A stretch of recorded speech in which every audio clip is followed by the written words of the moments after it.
정치 현안에 대한 입장과 해법을 국회의원에게 직접 들어보는 파워 인터뷰. 어제 국회를 통과한 노란봉투법 그리고 이어지는 산재 사망 사고에 대해서 환노위 간사이자 민주당 산재 예방 TF 단장을 맡고 계신 김주영 의원을 모시고 관련 말씀 듣겠습니다. 의원님 반갑습니다. 네, 어서 오십시오. 안녕하세요. 반갑습니다. 네, 어제 노란봉투법이 국회 이제 본회의를 통과하고 직후에 이제 정청래 대표가 역사적으로 큰 일을 해낸 거다. 네, 이렇게 이제 소회를 밝혔는데 의원님께서 이제 그동안 노동계에서 국직국직한 이제 큰 일을 맡아 해오지 않으셨습니까? 네. 간단히 양력을 이제 말씀드리면 한국노총 위원장, 전국전력 노동조합 위원장, 국직한 이런 노조 위원장들을 이제 맡으셨기 때문에 이번 그 노란봉투법의 이제 국회법 통과가 남다른 의미로 다가오실 게 이제 분명해 보입니다. 노란봉투법 처리 의미 좀 한마디로 어떻게 설명될 수 있을까요? 역사적인 진전이었다 그렇게 생각을 하고요. 네. 저는 개인적으로 한전민영화 저지 투쟁을 오랫동안 해왔습니다. 네. 근데 뭐 철도 파업이나 발전 파업에서 보셨듯이 이 손배 가압류 폭탄은 정말 많은 조합원들에게 공포를 남겨줬었거든요. 그리고 최근 이제 우리 사회가 IMF 이후에 신자유주의 공세도 거셌지만은 이제 노동시장도 분절되고 그다음에 다단계 하도급이 그냥 일상화가 돼버렸거든요. 그래서 네. 우리 사회의 소득 불평등이 지금 심화되는 이런 부분들을 고쳐나갈 수 있는 작은 계기가 되지 않았나. 그리고 그동안 이제 ILO에서도 핵심 협약 87호, 98호를 비준하라고 그랬었는데 그거를 이행하는 차원에서 한국의 노동권이 글로벌 스탠다드 수준으로 올라가는 그런 계기가 될 거라고 생각을 합니다. 네. 네, 기억을 떠올려 보면 대통령 거부권에 의해서 두 차례 폐기가 됐었다가 끝내 입법이 된 거죠. 네. 이 과정에서 이 법안 내용에 변화도 있었던 것 같습니다. 지난해 그 본회의를 통과했던 그 안과 비교하면 어떤 것이 달라졌을까요? 일단 사용자성에 대해서 실질적이고 구체적으로 지배하는 자도 이제 사용자로 볼 수 있는 사용자에 대한 정의가 새롭게 추가됐고요. 네. 그다음에 이제 정당한 쟁의 활동에 대해서도 사용자의 그동안 무분별한 손배 폭탄이 터졌었거든요. 그래서 이런 부분들에 대해서 이제 일정 부분 추가가 됐기 때문에 사용자 측에서도 함부로 할 수 없고 지난번 법보다도 그런 부분들에 좀 더 구체성을 보완했다 이렇게 보시면 될 것 같습니다. 그 노동계에서는 정말 그 오랜 수건이 풀렸다 이렇게 얘기를 하고 있지만은 그래도 아직 충분치 않다 이런 얘기도 있습니다. 의원님께서는 좀 이 내용이 안 담겨서 아쉽다 하는 그런 점이 있을까요? 네, 우선은 이제 이 근로자성 이게 근로기준법과 노조법에 좀 차이가 있습니다. 근로자의 정의에 대해서. 그래서 그 부분이 좀 명확하게 담기지 않은 부분과 그 다음에 손배 상한액 이게 손배가 사실은 무분별하게 남용되기도 했지만은 너무 금액이 커지고 책임에 비례한 것이 아니라 더 커진 이런 문제가 있어서 손배 상한액도 사실은 좀 둘 필요가 있었는데 그런 부분을 담지 못한 아쉬움이 있습니다. 그렇군요.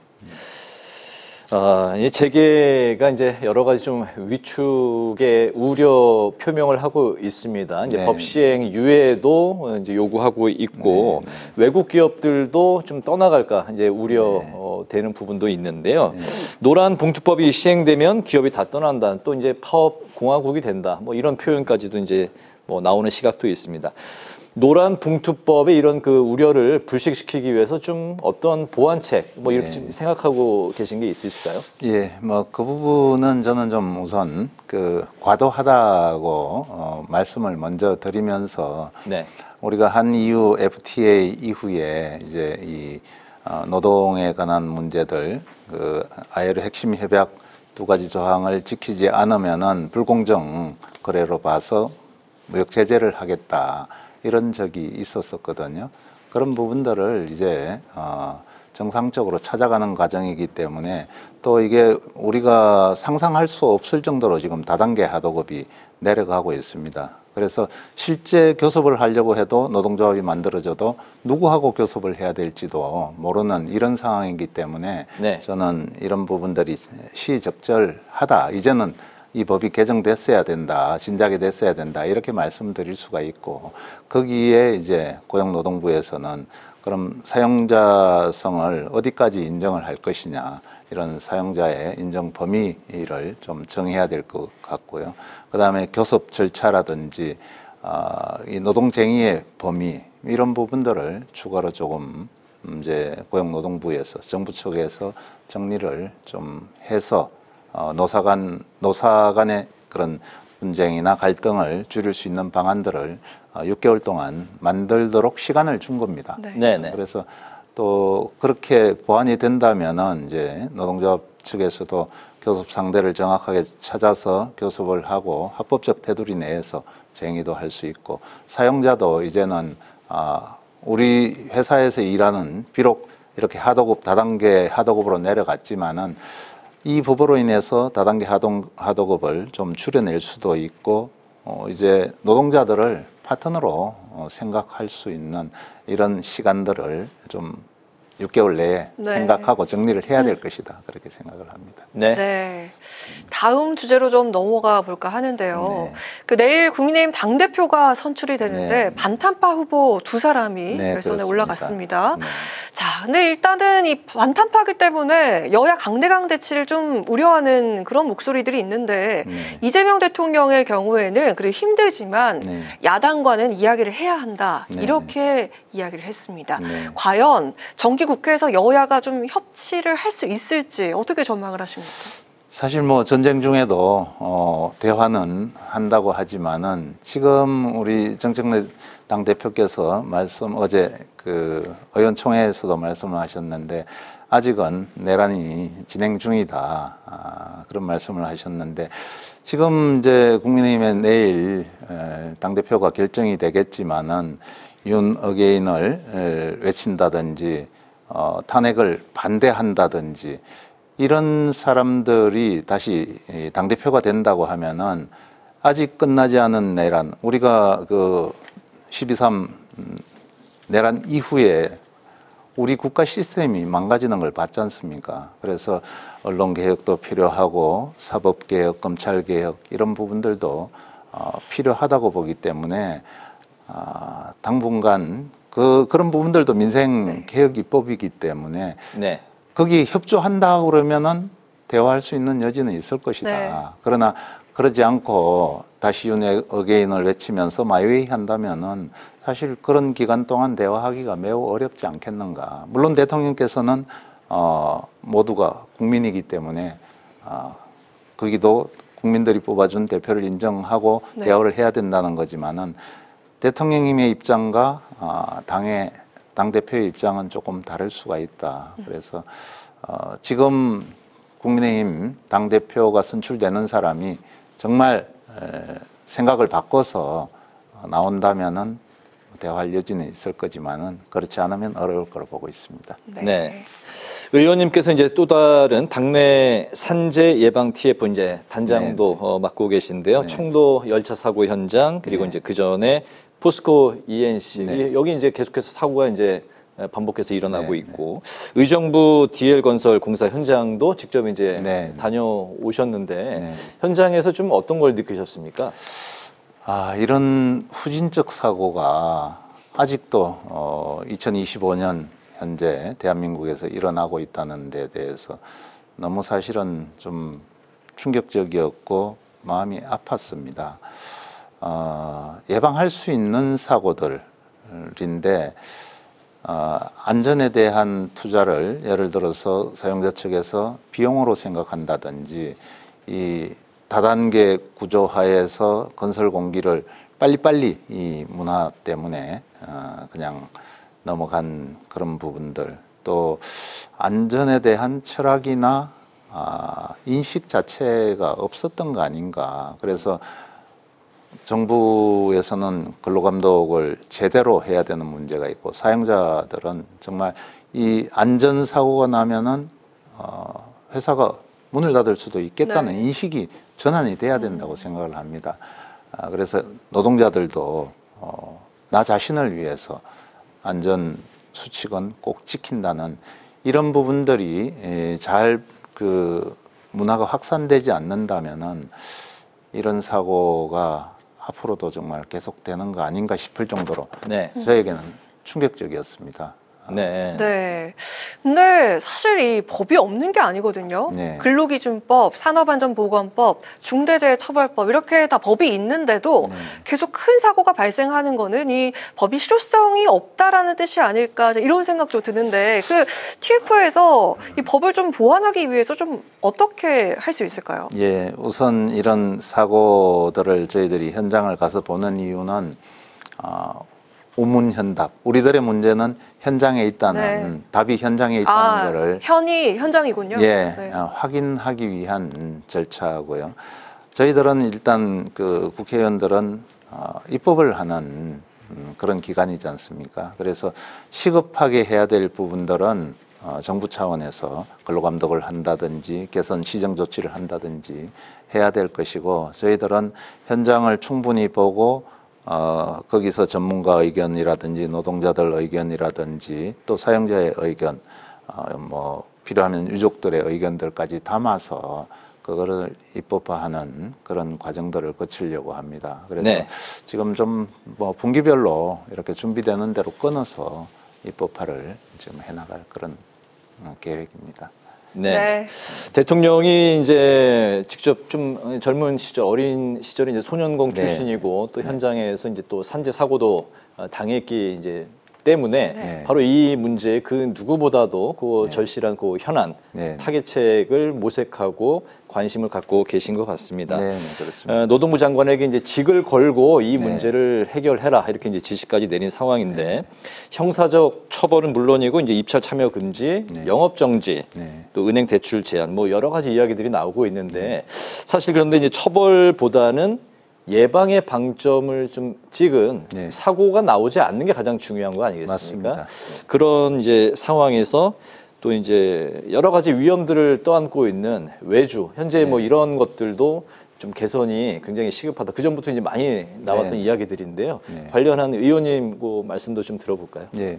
그래서 저도 뭐 지금 역대 어느 대통령께서 이런 산재 문제에 대해서 관심을 가진 분은 지금 이제 이재명 대통령이 최초 대통령이 아닐까 싶을 정도로 네.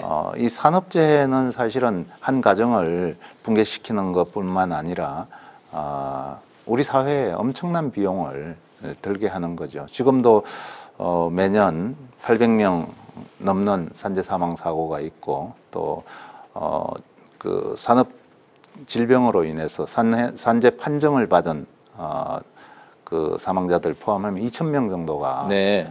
사고로 그렇게 유명을 달리하고 있거든요. 그래서 저는 그런 위험의 외주화 문제 이제는 다시 우리가 고쳐내야 된다고 생각을 합니다.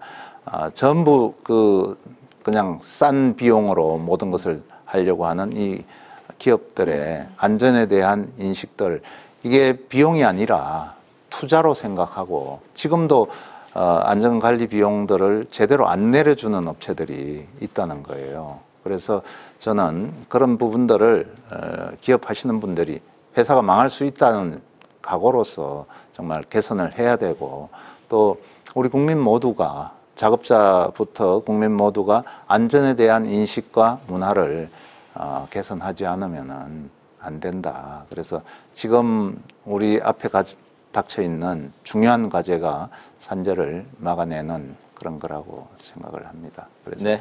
함께 노력해야 될 것 같습니다. 네. 네. 지금 그 5인 미만 사업장에 대해서는 근로기준법을 적용받지 않고 있는 그런 네, 상황이죠. 근데 네. 지금 이재명 정부는 이런 노동정책 추진에 대해서 아주 적극적으로 의지를 드러내고 네, 있습니다. 그래서인지 국정기획위도 5인 미만 사업장에 대해서 이 근로기준법 적용 확대를 네. 국민 보고에 담기도 했는데요. 네. 자, 그럼 의원님께서도 내가 이것만큼은 꼭 하고 싶다 하는 그런 것들이 좀 있는지 좀 어떤 법안이 있을지 예. 들어보도록 하겠습니다. 그 이제 우선 뭐 저도 대표 발의해 놓은 그 1호 22대 국회 1호 네. 법안으로 냈는데 일하는 사람 기본법이라는 게 있습니다. 일하는 사람들을 모두 다 아울러서 보호할 수 있는 그런 법안인데요. 그 법안이 한시빨리 좀 국회를 통과했으면 좋겠고요. 그리고 지금 이제 우리가 초고령화 사회로 네. 저것들은 이런 상황에서 33년부터는 이제 연금 수급 개시 연령이 65세로 올라가거든요. 그러면 지금 정년이 60세이니까 5년간 소득 공백이 생깁니다. 네. 그리고 지금 저출생 문제, 고령화 문제, 고령 사회로 우리가 전환되는 이런 과정에서 일을 더 할 수 있는 정년 연장 문제. 제가 지금 우리 당에 그 회복과 성장을 위한 정년 연장 TF의 네. 간사 겸 대변인을 맡고 있습니다. 그래서 정년 연장 문제도 매우 시급하다고 생각을 하고요. 그 다음에 이제 사람들이 아프면은 쉴 수 있는 상병 수당 네. 이런 문제도 꼭 좀 짚어보고 싶습니다. 그리고 정말 지금 체불임금이 만연하고 있습니다. 네. 저희들이 환노위에서 작년에 법 개정을 통해서 올해 이제 10월부터 효력을 발휘를 하게 되는데 법이 시행되게 되는데 거기에는 이제 그 상습적인 채임 사업주에 대해서는 출국 금지라든지 명단 공개라든지 이런 걸 할 수 있고 지금 고용노동부에서 체불임금을 막기 위한 특단의 조치를 준비하고 있는 걸로 알고 있습니다. 연간 체불임금이 2조 정도가 된다니 얼마나 큰 많은 규모네요. 예. 그런데 기업이 망하더라도 기업주는 살아남는 이런 현실은 하루빨리 개선해야 되기 때문에 그런 부분들도 제도적으로 좀 더 보완해야 될 것 같습니다. 네, 알겠습니다. 시간이 이제 조금 뭐 있어서 네. 곧 있을 이제 정기 국회에 아까 이제 전화 인터뷰에서 이제 국민의힘의 여러 가지 이제 뭐 주안점, 뭐 네. 전략 잠깐 들어봤는데요. 네. 민주당에 마찬가지 뭐 좀 질문도 드려볼까요? 네. 예, 좀 짧게 들어볼까요? 네, 네. 예.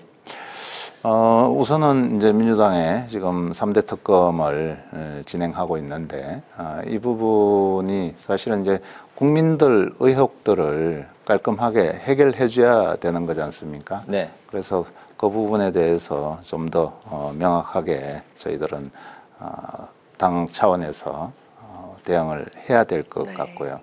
그런 좀 전에도 말씀드렸지만은 개혁 법안이자 이게 민생 법안인 사법개혁, 그 다음에 언론개혁. 네. 이런 문제들이 우리가 한시 빨리 법을 통해서 정비하고 정상국가로 완전히 돌리는 것이 우리 당에 지금 주어진 그 국민들의 지지를 받은 그 뜻이라고 생각을 합니다. 알겠습니다. 네, 이제 파워 인터뷰 마칠 시간이 됐는데 오늘은 더불어민주당의 김주영 의원을 모시고 노란봉투법, 산재 예방, 또 근로기준법 확대 같은 민주당의 노동 정책을 중심으로 관련 말씀 들었습니다. 오늘 말씀 잘 들었습니다. 잘 들었습니다. 고맙습니다. 고맙습니다. 네.